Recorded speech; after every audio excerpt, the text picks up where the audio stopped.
Hey bro, so real quick to break down the reason of this video right here. Basically, a viewer, Frosty, recommended this video to watch, so I decided to watch it. Watch it with Logan, and yeah, it's just our reaction to it. I ain't really had no intro for it in the stream, so like and subscribe. This will determine your future, bro, because you just watch these for the fun of it.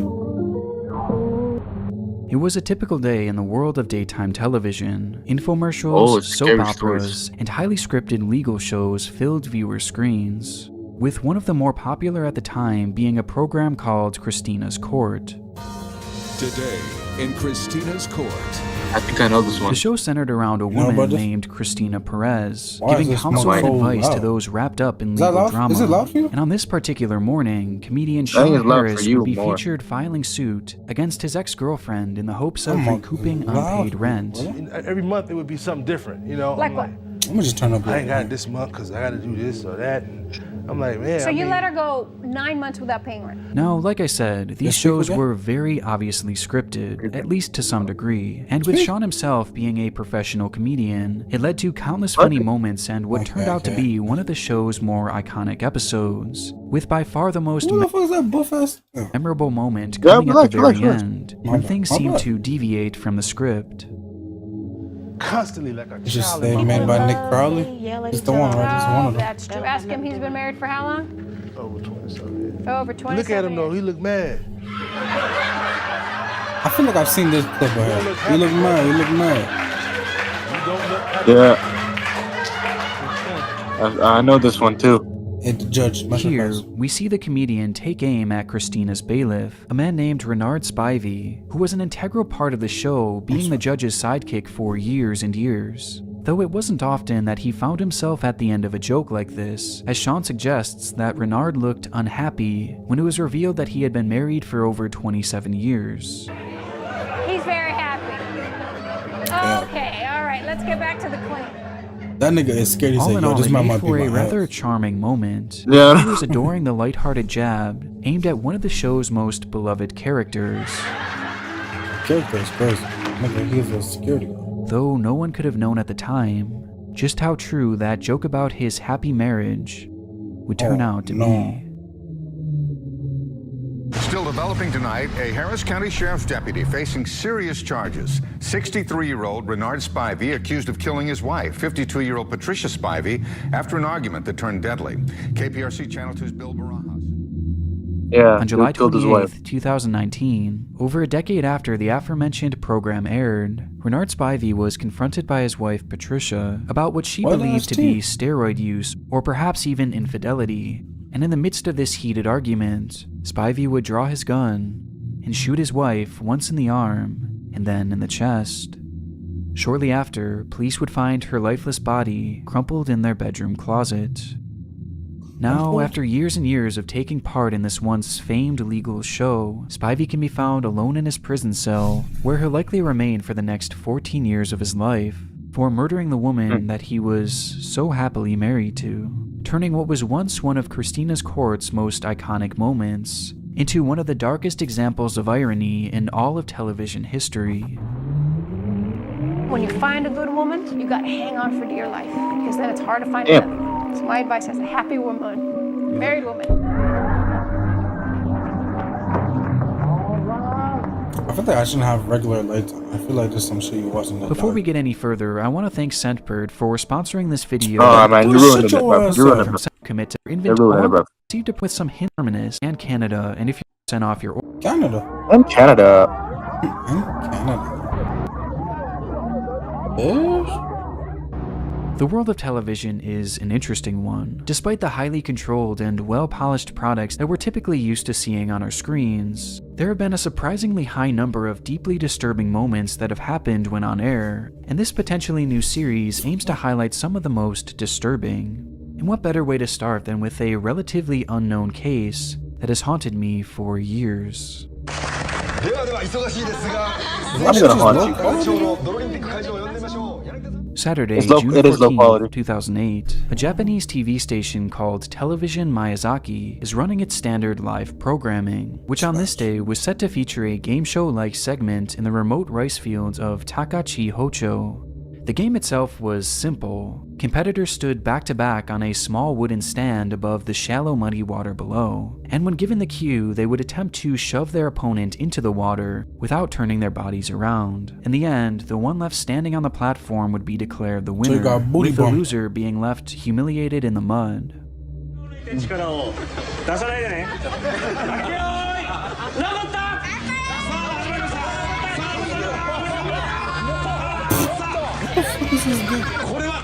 you play that shit?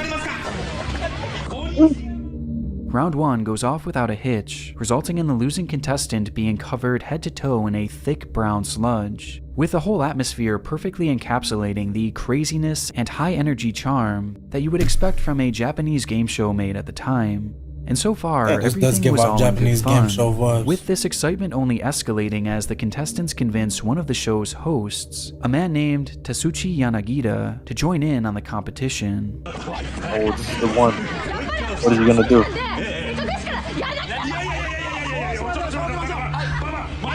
It took some convincing, but eventually Tatsuchi agrees to compete, much to the enjoyment of everyone spectating. And from there, the comedy writes itself, as immediately after the round starts, it's apparent that he stood little to no chance.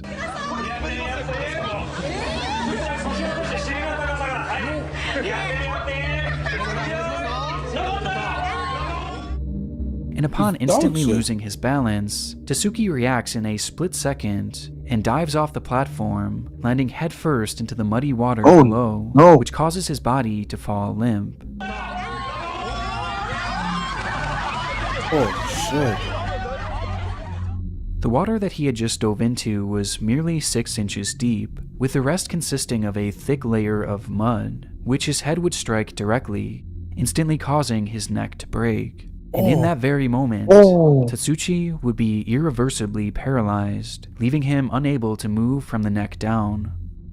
It was a tragic accident. My God. However, the accident itself is far from the most awful part of this live broadcast, with that coming immediately after. Okay, wait, Unaware of hold on. Tatsuchi's severe injury, the crew Wait, hold on.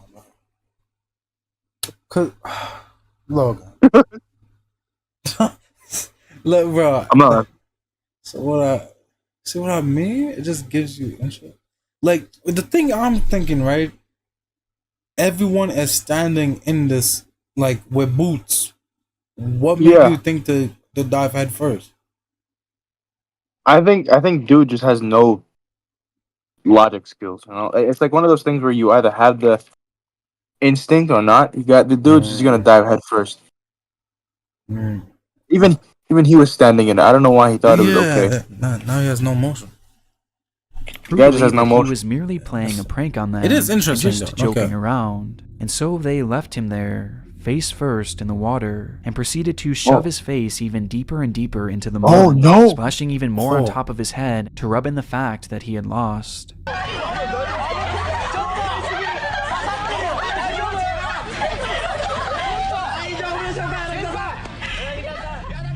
They had no idea that during their antics, Tatsuchi was in a desperate fight for survival, as in those 6 inches of water, he was slowly drowning, and completely unable to pick up his head to breathe. This lasts for an excruciatingly long 15 seconds, before they begin to bob his head up and down, and eventually pull Tatsuchi's face out of the water. But this reprieve was short-lived, as the contestants proceed to drop him back into the mud face first. Oh no. Yo. It is so incredibly painful to watch, and made all the more disturbing with the over-the-top hysterical laughter coming from everyone around him, who are completely oblivious to the situation in front of them. Finally, after what feels like an eternity, Tatsuchi is hoisted above the water, and the camera switched back to the main broadcast, ending both Tatsuchi's and the viewer's pain. By some stroke of good fortune, Tatsuchi would survive the ordeal, but just barely, as it's estimated that even just a few more seconds in that mud would have likely led to his death. But thankfully, this wasn't the case, and according to his Facebook page, Tatsuchi has learned to live with his body-wide paralysis, and even went on to rejoin the show years later in some capacity, ending this entry off on somewhat of a bright spot. despite this otherwise being one of the more unsettling and appalling broadcast accidents that I've ever seen. Wake up, wake up, Ah, wake up with Donald Herbert had been That's in a coma wild. for the previous. On the topic of broadcasts that have left an impression on my life, I would say none have had more of an emotional impact than a story run by 60 Minutes about a man named Donald Herbert. The story starts back in 1995, just 4 days after Christmas, when a fire broke out in a home in Buffalo, New York. In an attempt to put out the blaze, firefighter Donald Herbert was standing on the roof of the building when suddenly it gave way. As a result, Herbert would fall into the attic where he would be trapped in the smoke, unable to breathe. He would lay there without oxygen for 6 whole minutes before they finally were able to pull his body to safety, with the whole ordeal being filmed and shown on local news. Somehow, Herbert managed to survive this accident, but being without air for that long caused him to lose most of his brain function, leading to him spending the following years in a minimally conscious state, unable to eat, unable to breathe, and seemingly unable to understand the world around him. Eventually, his condition led to him being placed in a nursing home, where a feeding tube was the only thing keeping him alive. For all intents and purposes, the man was gone. But then, something happened. On April 20th, 2005, a staggering 9.5 years after his accident, Donald Herbert woke up. In the nursing home where he had spent most of the years unresponsive, he would suddenly turn to a nurse and ask for his wife Linda, while displaying signs of being fully lucid, which prompted the staff to immediately call his family, who rushed to see him. And sure enough, despite Herbert being completely blind, he was not only fully responsive, but recognized almost all of his family members. The moments following were all captured by cameras and later shown on an episode of 60 Minutes, with the footage being some of the hardest hitting and emotional that I've personally ever seen.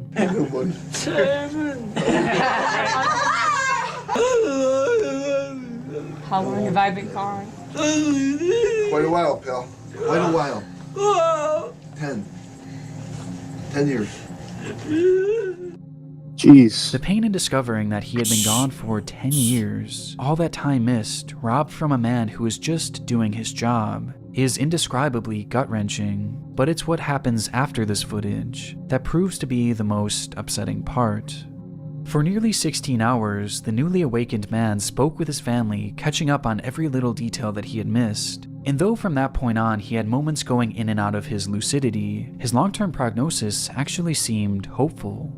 Throughout the next few weeks, Donald was surrounded by family members at all times, not only to take advantage of every single second that Herbert was awake, but also for his own safety as well, as since his awakening, he would thrash violently in his sleep, as if he still believed he was trapped in that blaze. And so to ensure his safety, at least one family member would be stationed with the man while he slept. Though on one night, one of the family members on duty had grown too exhausted to stay any longer, and from the first time since he became lucid, Donald Herbert was left alone. And during that night, he would again start to thrash violently, with Herbert flailing so hard that he would fall out of his bed and strike his head against the floor, causing his brain to start bleeding. From that moment on, Donald Herbert would never become lucid again, and as a result of his injuries, he would pass away 1 year later from pneumonia. Damn. All you have to do is stay there, little boy. Bro, if I was the family member that left, bro, I don't know how I'd live with myself, bro. Absolutely. Cool. Because you're just there like, bro, if I just fucking stayed, bro. If I just fucking stayed. If you just stay, oh my god. Fuck. This shit is dark. It's just interesting, though. Holy shit. It is interesting. If anyone had ever thought that such a horrendous thing could happen, obviously we would have stopped. The Twilight Zone. Throughout its lengthy run, this television series provided some of the most entertaining and memorable moments in all of television. But for this section, I'm going to be cheating a little bit, as rather than looking at an event surrounding the show itself, I'll be highlighting the far less memorable movie version of the series. Simply named Twilight Zone the Movie, the film was broken up into multiple sections serving as sort of an anthology work with 3 separate storylines. And for the sake of this story, only one section and really only one scene bears discussion. The scene was intended to simulate a battle in the Vietnam War, in which the protagonist, a character played by actor Vic Morrow, is attempting to outrun an attack helicopter and escape the area. The footage was intended to serve as the section's dramatic conclusion, with it being described as the following. In the scene that served as the original ending, Bill, the character portrayed by Morrow, stumbles into a deserted Vietnamese village, where he finds 2 young Vietnamese children left behind when a US Army helicopter appears and begins shooting at them. Morrow was to take both children under his arm and escape out of the village as the hovering helicopter destroyed the village with multiple explosions. Based on that description alone, shooting the scene was going to be tricky and likely a very intense process on the set, as all the effects used were set to be done practically, meaning that they would require an actual helicopter and real pyrotechnics. Not only this, but the director, a man named John Landis, wanted to use actual child actors for the scene, which, given that it was planned to take place at night and near explosions, was technically illegal in the state of California. Despite the laws in place, however, Landis decided to shoot the scene regardless, enlisting 7-year-olds Mika Din Lee and 6-year-olds Renee Shin Yi Chen to play the roles of the Vietnamese children. And with all the pieces now in place, the cameras began to roll on what was set to be the stunning conclusion to this particular section.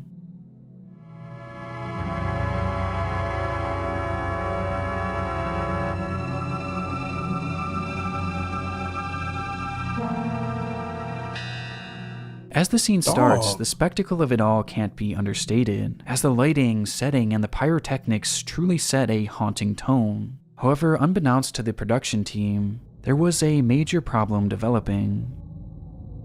As stated prior, all the effects you see here are real, and during the scene there was an actual helicopter flying just above the actors, which by itself was already very dangerous, and made even more so due to the pyrotechnics.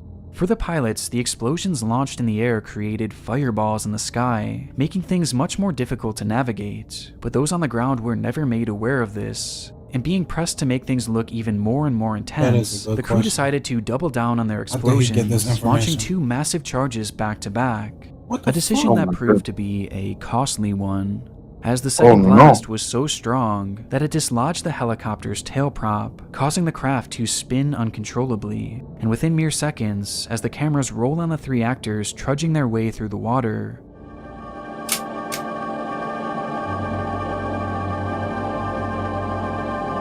oh my goodness. the craft crashes directly on top of them. Somehow, everyone on board the helicopter survived the wreck, though those on the ground weren't so lucky, as in one split second, the blade of the helicopter slashed into Vic Morrow and Mika Din Lee, instantly decapitating them.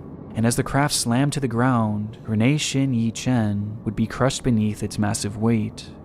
In one frame, there were 3 living actors, and in the next, there were none.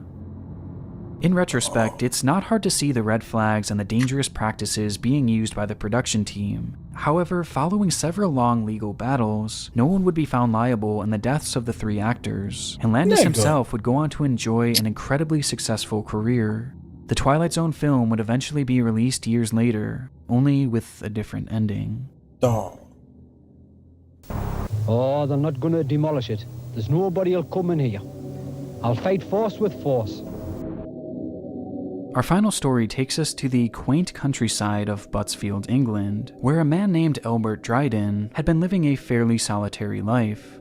Following his retirement from steelworking, Albert dedicated his life to building up a plot of land which he had purchased in the area. His main goal was to construct a bungalow for his elderly mother where she could live during the summers, while also planning to build some sort of fallout bunker on the same plot. But right from the start, he ran into issues, as his permit request to build these structures on his land was promptly denied.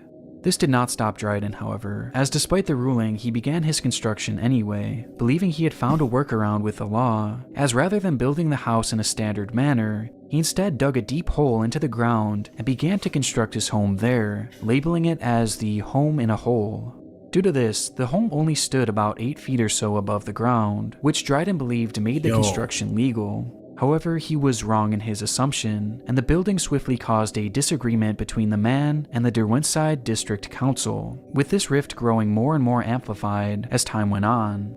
In the midst of this ordeal, a man named Harry Collinson was appointed as chief of the council and assigned to handle the case as his first order of business. And he did so by initially sending Dryden a letter demanding that he stop construction and also tear down what he had already built. Dryden, however, decided to counter with a court appeal, which was swiftly denied, leading to the court's final order that the building be demolished within 3 months.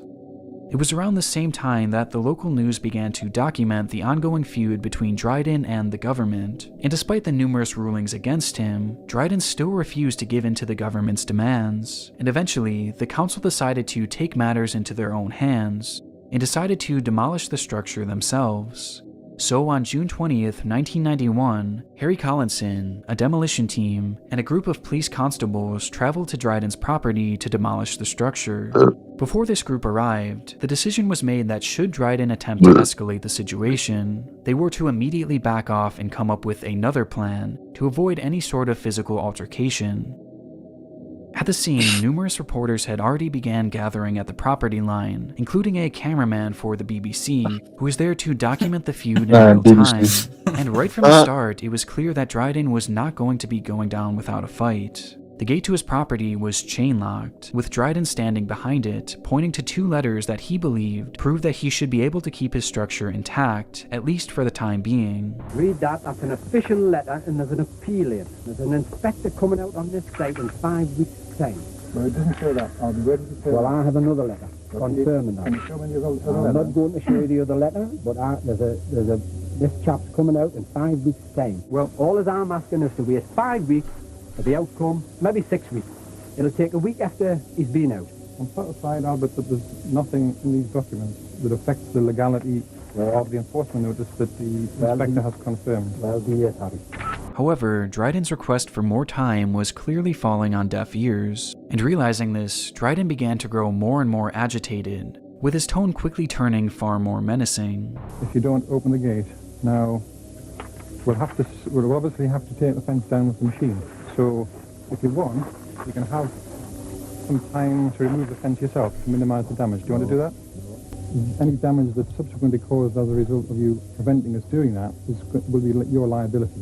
Well, you might not be around to see the outcome of this disaster.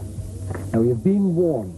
Can you explain what you mean by that? Well, I'm not going to explain, but if you had any sense, you would go away now and wait 5 weeks for the outcome of that. Right? That's my last word on it. If you show me the letter referring to the 5 weeks delay, I can't show you the letter. We will consider. I've told you where the letter is.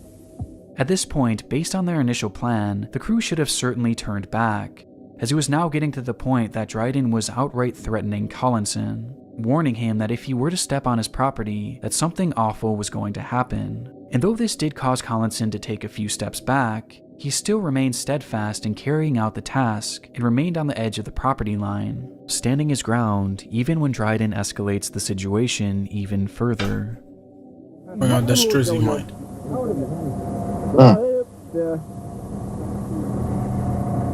Can you get a shot of this gun? Oh shit. As the two stand face to face, That's a crazy Dryden call. brandishes his pistol and points it directly at Collinson. And wanting to ensure the man's combative behavior was being documented, Collinson asks the cameraman to get a shot of his gun, which subsequently leads to this moment. Wow. Can you get a shot of this gun? Out of it.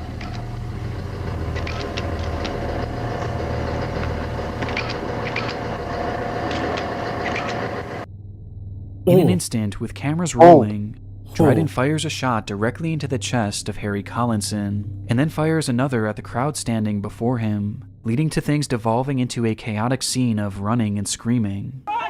As more shots were fired from a pistol, the camera crew and Look North reporter Tony Belmont ran for cover. We were standing watching what was going on, and then a shot rang out. The chief kind of fell to the ground, and I felt a shot in the arm, and I've clearly been shot here in the arm. As the camera crew finally gets to a safe distance and catches their breath, it's revealed that one of the journalists for the BBC had been struck in the arm, along with one of the officers. Though in the midst of all this carnage, we see no sign of Harry Collinson, as by this point, he was likely still on the ground where he had originally fallen, dead from his gunshot wound. with his final words being, Can you get a shot of this gun? Who's the guy? He following just the posted up. incident, police would engage in a standoff with Dryden, who claimed that he had set up booby traps and landmines, along with other explosives on the property, Nick. though this would turn out to be a bluff, and eventually he would be grabbed by officers and taken into custody, where he would subsequently be tried and sentenced to life in prison. And despite his actions on that day, There's no Albert proof I Dryden shot would go him. on to become somewhat of a national hero, growing a legitimate fan base for the way he stood up against the government. Dryden would live out his time in prison until 2017 when he suffered a massive stroke, to which he was let out on a compassionate release, with the man eventually passing away just 1 year later. Though his actions that day will forever be immortalized as one of the most notorious and darkest moments in television history. Real bad, man. I was moving different. I want to give a big thank you to Scentbird for sponsoring. He's really moving different over there. That's nuts. Could you show this guy with his gun out on me, please? You want to show it? Watch this. You want to show? Like, fuck. That video is actually fire though. He's like, you think it's a game? I'll show you.